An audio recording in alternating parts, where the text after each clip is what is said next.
Bom dia, mais uma manhã com Deus, priorizando a palavra de Deus. E nesta manhã do dia 4/9, nós vamos meditar de Jeremias, do capítulo 40 ao capítulo 42. E que a paz do Senhor encha o teu coração nesta manhã. Capítulo 40, o Senhor deu uma mensagem a Jeremias depois que Nebuzaradan, isso mesmo, capitão da guarda, o pôs em liberdade em Ramá. Lembra que Jeremias passou a ter um tratamento diferenciado por ordem de Nabucodonosor, né? Ele havia encontrado Jeremias acorrentado entre todos os prisioneiros de Jerusalém e Judá e estava sendo levado para o exílio babilônico. O capitão da guarda mandou chamar Jeremias e disse: o Senhor, seu Deus, trouxe esta calamidade sobre essa terra. O Senhor cumpriu o que tinha dito, pois esse povo pecou contra o Senhor e lhe desobedeceu. Por isso aconteceram todas essas coisas, mas eu vou tirar suas correntes e libertá-lo. Se quiser ir comigo para a Babilônia, está bem. Se quiser ir comigo para a Babilônia, tudo bem. Providenciarei que cuidem de você. Se não quiser ir, fique aqui. Toda a terra está diante de você. Vá para onde quiser. Se resolver ficar, volte para Gedálias, filhos de Acainhã, neto de Safã. O rei da Babilônia o nomeou governador de Judá. Fique com o povo que ele governa. E se quiser ir para algum outro lugar, faça o que bem lhe parecer. Olha só que liberdade a partir de então Jeremias passou a ter, né? Tudo isso em cumprimento, né? Você vê que esse próprio comandante da guarda reconheceu toda a trajetória de Jeremias e toda a profecia que saiu da boca de Jeremias, reconhecendo que tudo que estava acontecendo era em cumprimento a essas profecias, né? E aí nós vamos ver que os comandantes dos grupos de soldados que estavam no interior de Judá souberam que o rei da Babilônia havia nomeado Gedalias, filho de Aicã, para governador do povo pobre que tinha ficado em Judá. E isto é, os homens e mulheres e crianças que não haviam sido enviados para o exílio da Babilônia. Então foram ver Gedalias em Mispa.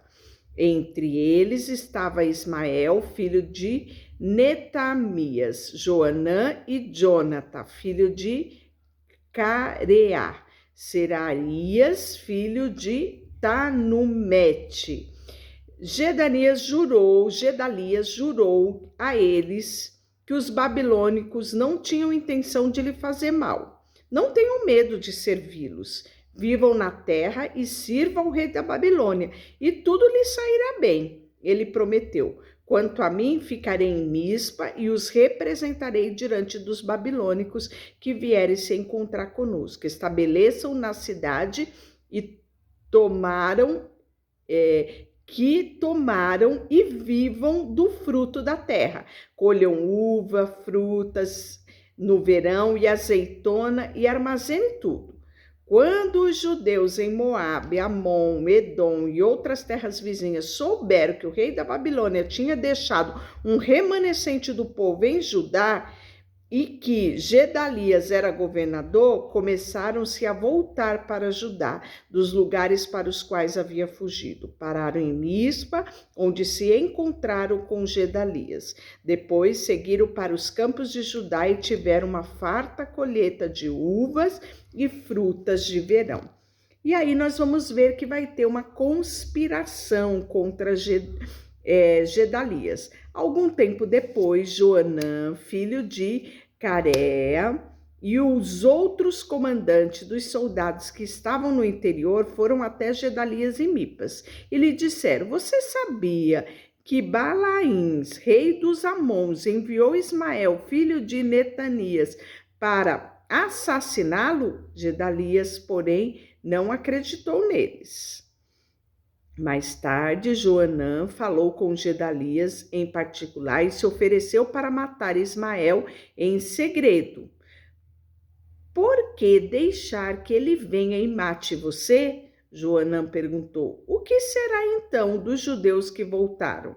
Se isso acontecer, os poucos que restaram ficarão espalhados e perdidos. Gedalias, porém, disse a Joanã: Eu proíbo de fazer isto, pois você está mentindo a respeito de Ismael.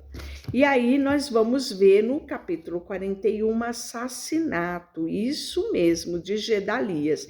Então, em outubro daquele ano, Ismael, filho de Netanias, neto de Elisama, que era da família real e que havia sido um alto oficial do rei, foi para Mispa com 10 homens se encontrar com Gedalias. E olhe só, né? Já tinha sido avisado e Gedalias não tinha acreditado que isso era possível. Então, Gedalias, filho de Aicã e neto de Safã, enquanto faziam uma refeição juntos, Ismael e os 10 homens se levantaram de um salto, puxaram a espada e mataram Gedalias, que o rei da Babilônia o havia nomeado como governador. Ismael também matou todos os soldados judeus e babilônicos que estavam com Gedalias em Mispa. No dia seguinte, antes que alguém soubesse do assassinato de Gedalias, 80 homens chegaram a Siquém, Siló, Samaria, para adorar no templo do Senhor. Tinham raspado a cabeça, rasgado suas roupas e cortado e traziam oferta de cereais e incenso. Ismael, filho de Netanias, saiu de Mispa e foi ao encontro deles, chorando ao longo do caminho. Quando os encontrou, disse: Venham e vejam o que aconteceu com Gedalias, filho de Aicã. Assim que todos entraram na cidade, Ismael e seus homens que o acompanhavam mataram 70 deles e jogaram o corpo numa cisterna. E outros 10 sobreviveram, pois haviam convencido Ismael de soltá-lo ao prometer que iam trazer suprimentos de trigo, cevada, azeite e mel que haviam escondidos. A cisterna em que Ismael jogou o corpo dos homens que assassinou era grande cisterna, cavada pelo rei Asa, quando fortificou a cidade para se defender de Massa, rei de Israel. Ismael, filho de Netanias, a encheu de cadáver. Então Ismael prendeu as filhas do rei e outras pessoas que Nebuzaradã, capitão da guarda, havia deixado em Mispa, aos cuidados de Gedalias. Ismael partiu para a terra de Amon e levou os prisioneiros. Que triste toda essa história, não é? Isso também era cumprimento, não é? Que aqueles que ficassem e não se submetessem ficariam em guerras, haveria morte e continuaria a destruição, né, daquela terra. Muito triste isso. E aí nós vamos que foram todos os povos para o povoado de Jeruti-Quimá,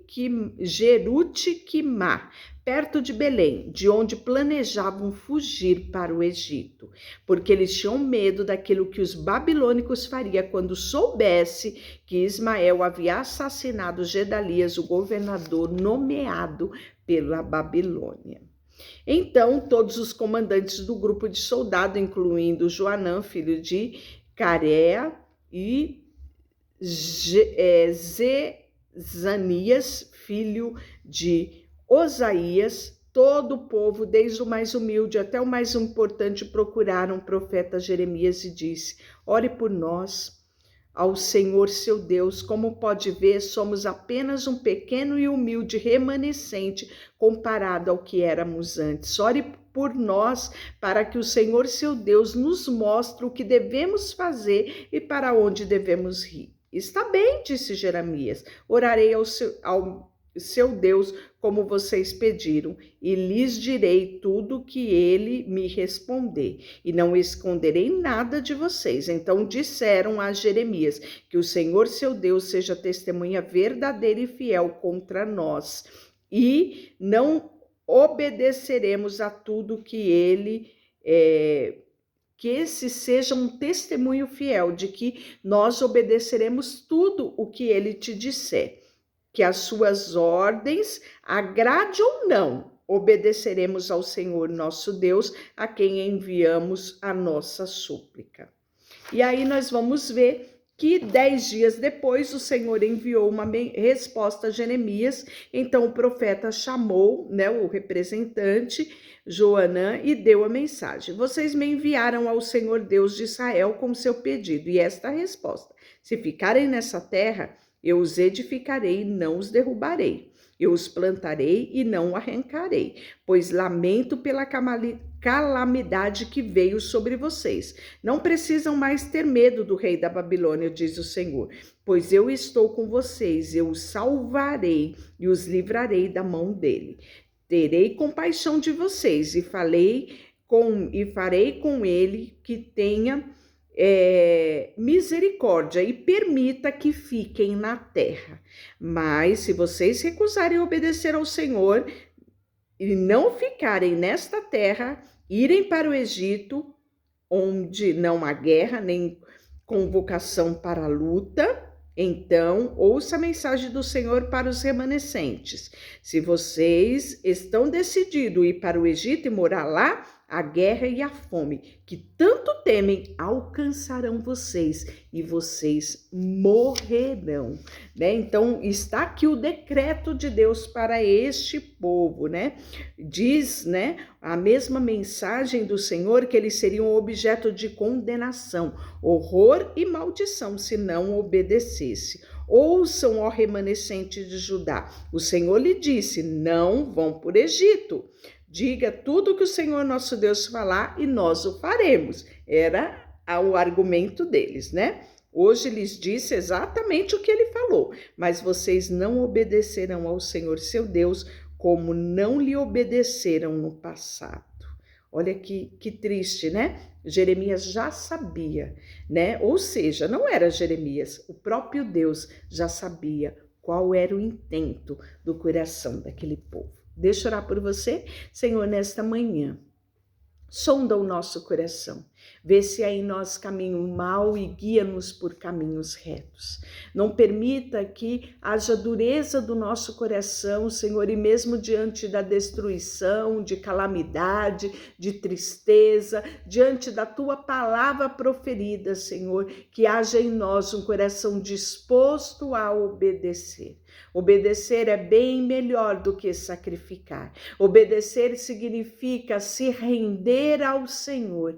E isso nós queremos fazer em todos os nossos dias. Colocamos diante de Ti tudo que temos e tudo que somos. Em nome de Jesus, amém. Deus te abençoe.